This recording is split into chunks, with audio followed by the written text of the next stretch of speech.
Hello everyone, good morning and again welcome back to my mini vlog.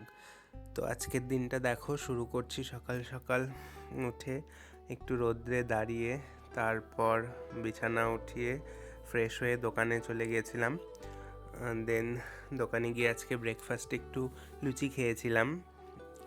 তো তারপর বাড়িতে ফিরে স্নান করে দেখো পুজো শেষ করে তারপর তুলসীতে জল দিয়ে দেন নিচে চলে গিয়েছিলাম লাঞ্চে।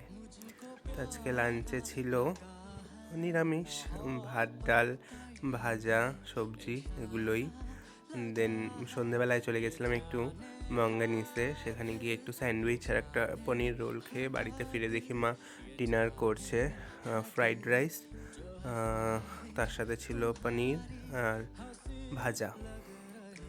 তো এই ছিল আজকের আমার মিনি ভ্লগ। তো কেমন লাগলো তোমরা অবশ্যই জানিও। Good night.